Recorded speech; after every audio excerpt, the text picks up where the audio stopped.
교회를 다니다 보면 성령 받았느냐라고 하는 이런 질문을 받고 있습니다. 성령을 받았느냐?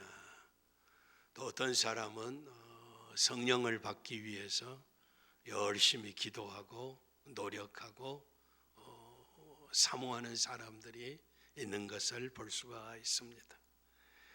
성령은 예수 그리스도를 구주로 고백하게 될 때 성령께서 우리 마음속에 역사하셔서 예수를 하나님의 아들 그리스도로 고백하게 하신 것입니다. 그러므로 성령의 역사가 아니면 예수를 믿을 수 없다는 것입니다.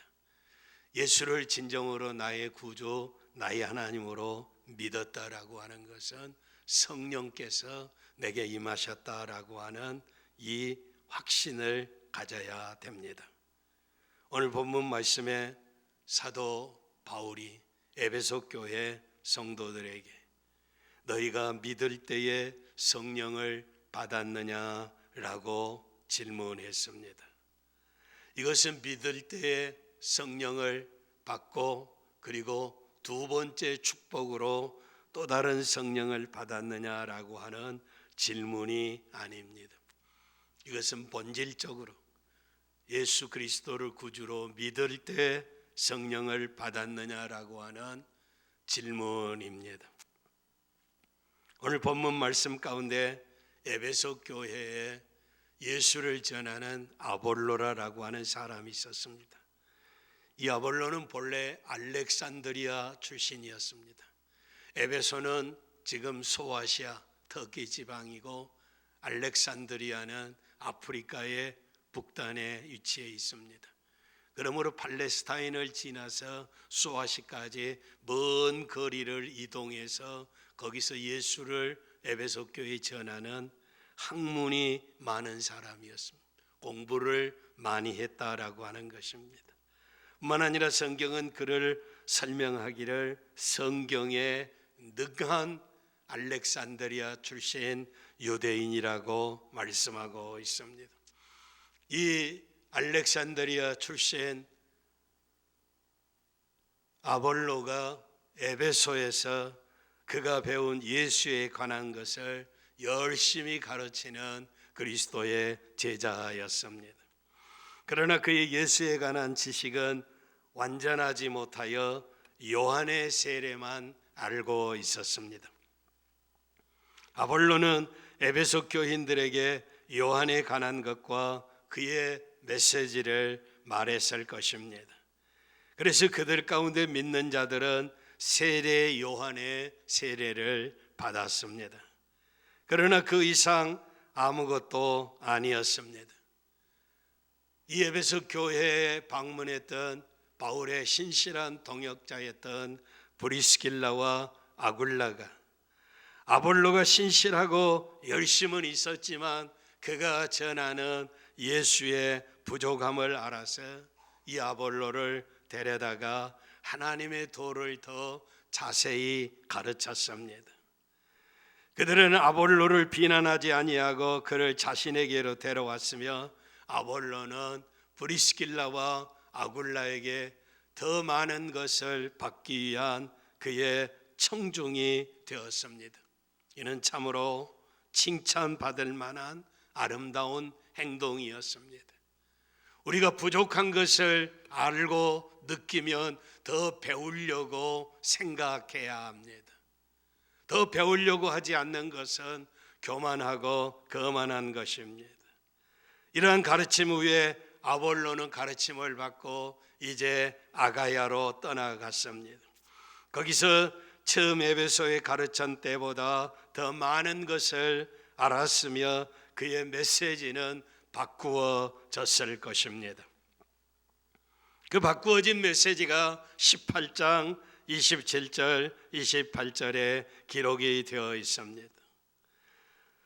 바울이 이제는 아볼로에게 배웠던 에베소 교회 성도들을 만나는 장면이 오늘 본문 말씀입니다. 그때 아볼로에게서 신앙생활을 했던 그 에베소 교회 성도들에게 사도 바울이 성령께서 임재하시는 확실하고 독특한 증거가 부족함을 역시 바울도 보았습니다. 그래서 사도는 그들에게 갑자기 너희가 믿을 때에 성령을 받았느냐라고 물었습니다. 그때 에베소 교회 성도들은 우리는 성령이 있음도 듣지 못하였노라 라고 대답했습니다. 그래서 이제 사도 바울은 그들에게 그러면 무슨 세례를 받았느냐라고 다른 질문을 했습니다. 그들은 즉시로 요한의 세례라 라고 답했습니다. 그때 바울이 너희들이 요한의 세례를 받았으나 요한의 메시지는 복종하지 아니했다라고 그들의 문제를 지적했습니다. 자기의 죄를 회개하게 하는 세례는 받았지만 세례 요한이 전하는 메시지 말씀에는 순종하지 아니했다라고 하는 것입니다. 요한은 분명하고 확실하게 예수님을 증거했습니다. 너희는 마땅히 회개하고 뒤에 오시는 이를 믿으라라고 말씀했습니다. 내 뒤에 오시는 분이 누구이냐? 나는 물로 세례를 주거니와 나보다 능력이 많으신 이가 오시나니 나는 그의 신들매를 풀기도 감당치 못하겠노라. 내 뒤에 오시는 분이 있는데 나는 물로 세례를 주지만 그분은 불과 성령으로 세례를 주실 것이다 라고 하는 것입니다. 불과 성령으로 세례를 준다라고 하는 것은 죄를 깨끗게 할 뿐만 아니라 완전히 불로 소멸시켜버리고 새로운 사람이 되고 그리고 성령의 사람으로 변화될 것이다 라고 하는 말씀입니다. 그는 능력이 많으신데 나는 사람들이 많이 내게로 와서 세례를 받고 있지만 나는 그의 신발끈을 풀기에도 적합하지 않는 작은 자다라고 자신을 설명하고 있습니다. 사도는 확실하게 요한이 예언한 그분이 오셨으며 그의 오심과 그의 사역과 그들보다 더 나은 것으로 인도하셨다라고 하는 것을 말씀했습니다. 사도가 전하는 예수에 관한 말씀을 듣고 그들은 믿고 예수의 이름으로 세례를 받고 그리고 사도 바울이 안수했을 때 성령께서 에베소 교회 성도들에게 임했는데 그래서 바울이 안수하며 성령이 임함으로 방언도 하고 예언도 하니 모두 12사람쯤이니라 라고 말씀하고 있습니다.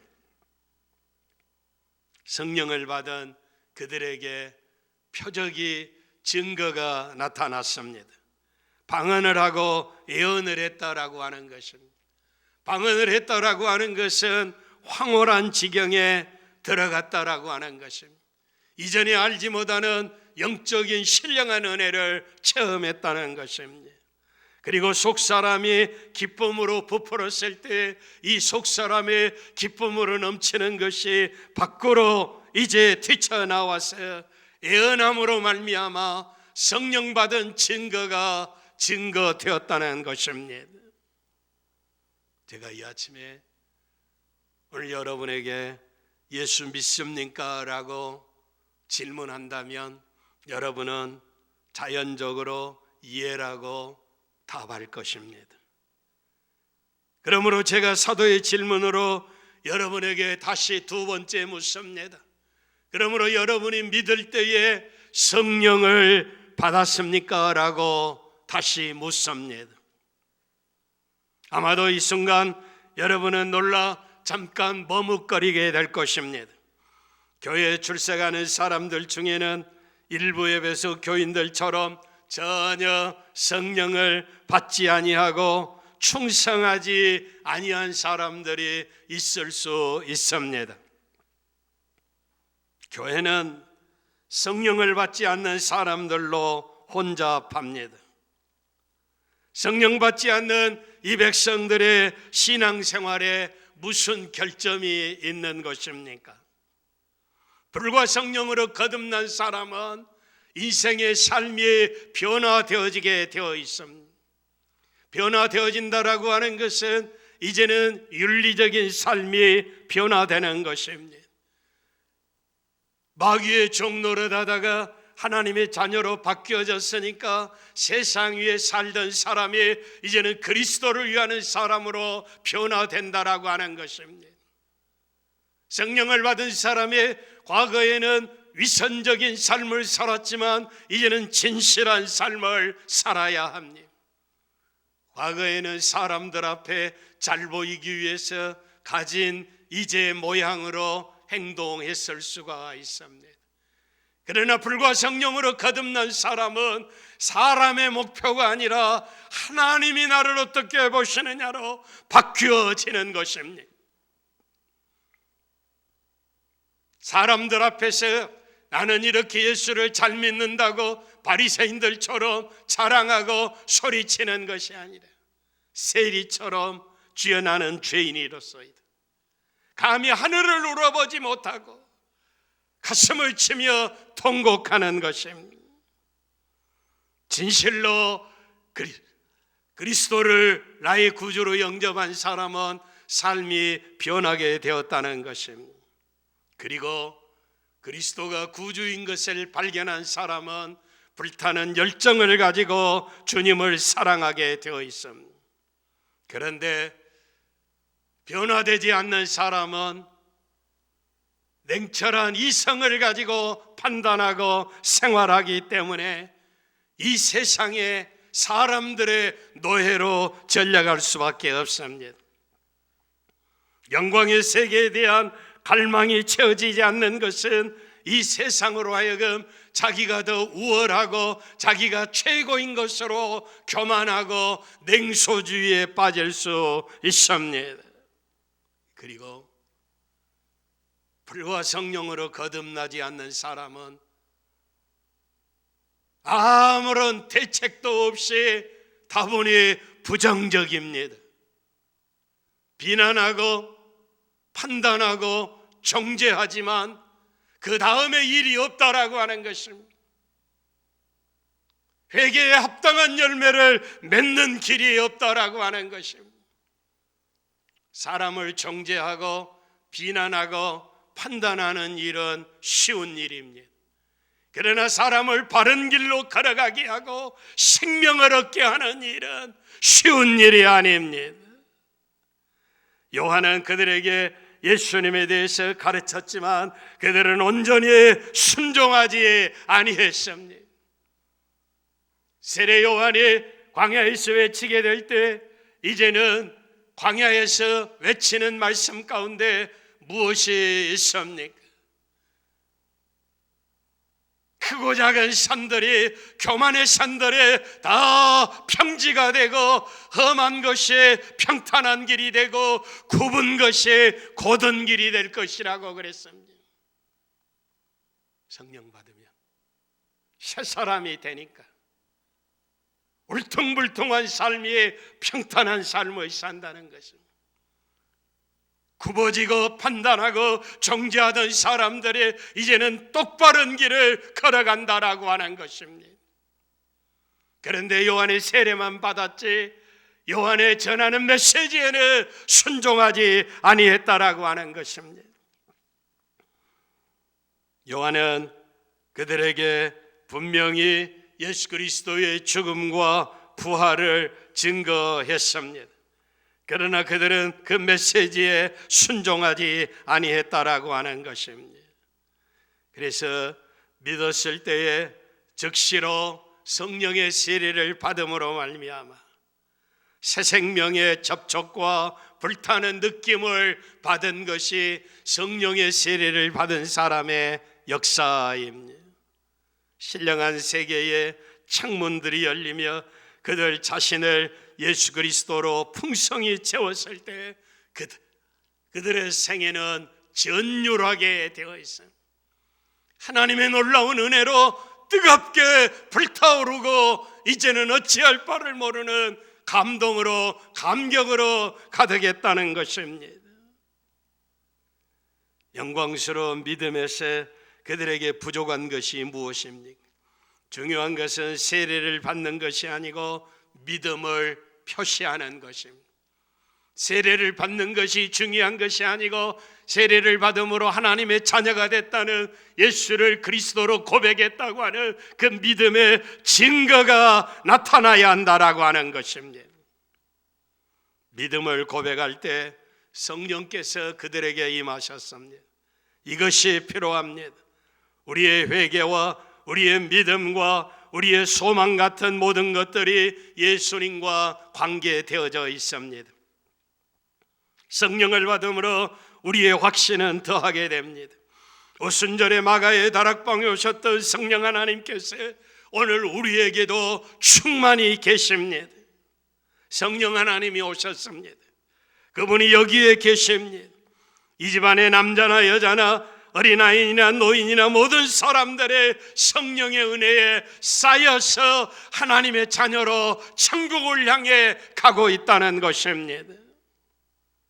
빛도 보지 못하고 뜨거운 전율도 느끼지 못하는데 어떻게 내가 성령을 받았느냐고 물을 수 있습니다. 왜냐하면 여러분은 결코 주 예수 그리스도를 믿지 아니하기 때문입니다. 하나님의 아들이시고 우리를 위해서 십자가를 지신 주님, 그분이 나의 주 나의 하나님인 것을 확실히 믿는 믿음의 고백을 했다면 여러분의 인생은 변화되어지게 되어 있습니다. 내가 이렇게 살아서는 아니다. 내가 이 길로 걸어가서는 아니 되어야 한다. 이제는 내가 가야 할 길이 분명하고 내가 살아야 할 목표가 분명해진다라고 하는 것입니다. 예수를 구주로 고백했기 때문입니다.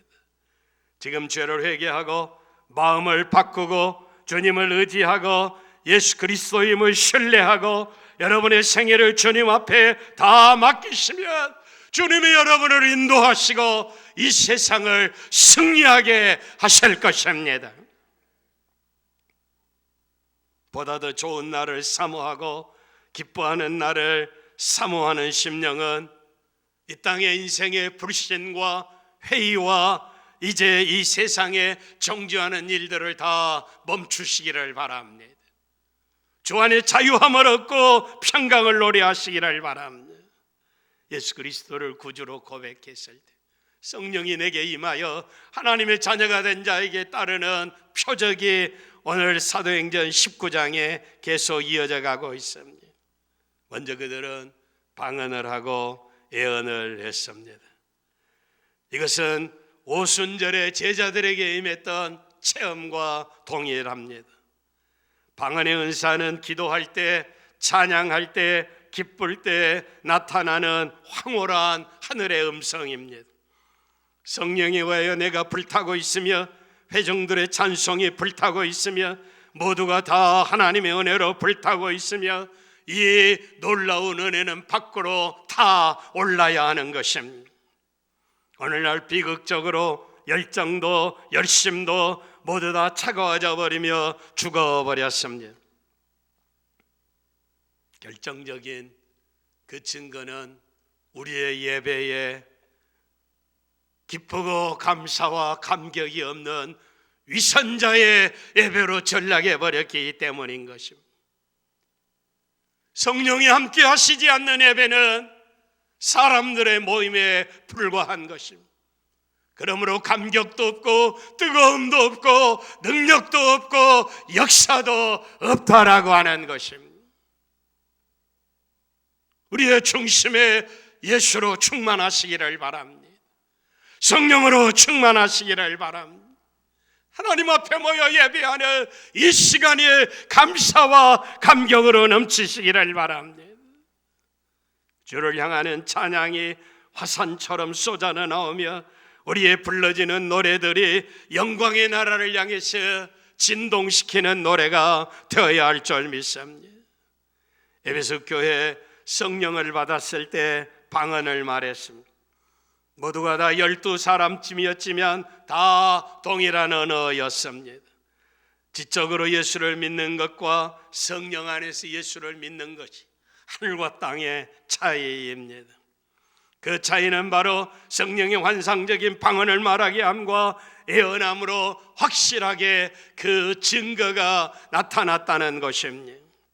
그러나 방언과 예언이 유일한 표적은 아니었습니다. 계속해서 읽어가면 이 백성들은 사도의 증거의 분위기를 조성했음을 알 수 있습니다. 그들은 두란노 소원을 통해서 말씀을 배운 후에 아시아에 하나님의 말씀을 전파하는 중심지가 된 것입니다. 그들은 또한 이제 하나님의 능력으로 역사하게 될 때 가짜가 나타나는 모습을 봅니다. 그들을 모방하는 자들이 일어났다라고 하는 것입니다. 성령으로 충만하고 방언하고 예언을 하고 하나님의 능력이 역사하게 될 때, 귀신들이 내어 쫓김을 당하게 될 때 가짜가 함께 일어났습니다. 예수의 이름으로 귀신을 쫓아내니까 이제 어떤 사람들이 자기도 예수도 믿지 아니하며 마술하는 사람들이 시험적으로 악기 들린 자에게 주 예수의 이름으로 나나니 귀신이 물러가라라고 예수의 이름을 빙자해서 귀신을 쫓아내려고 그랬습니다. 이건 가짜입니다.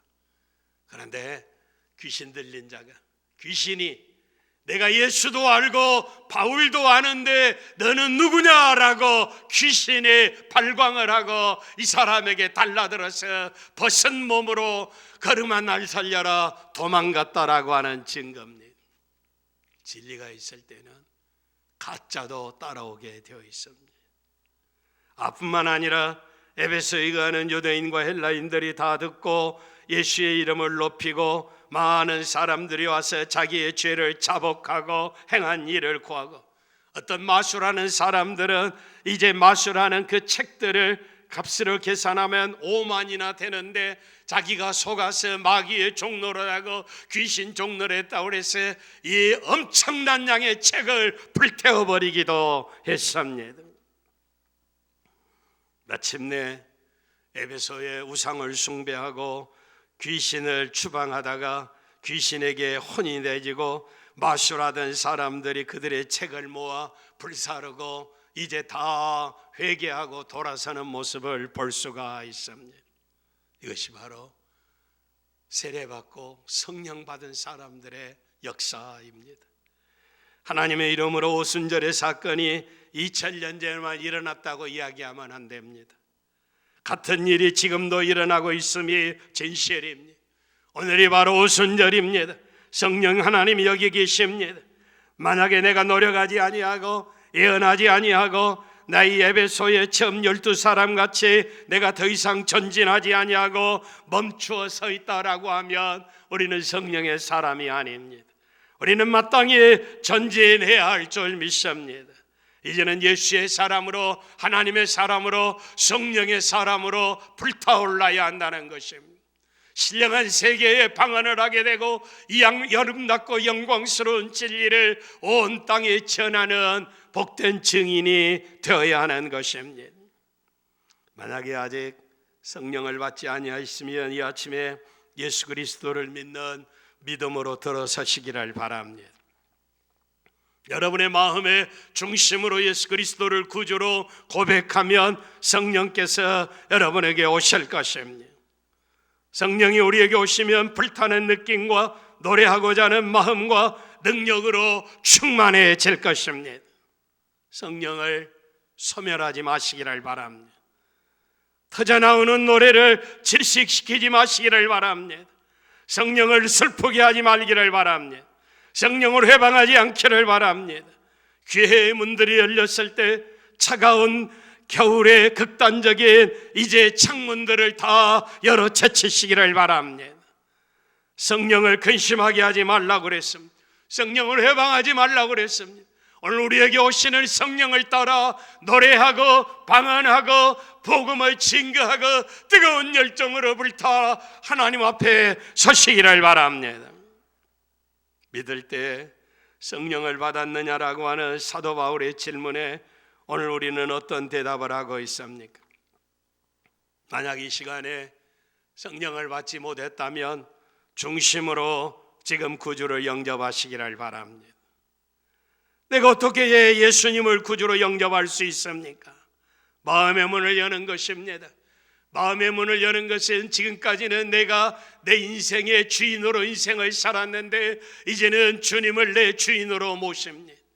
주님이 나의 하나님이십니다. 나의 구주이십니다. 나의 전생애를 주님 앞에 드립니다. 고백하시기를 바랍니다.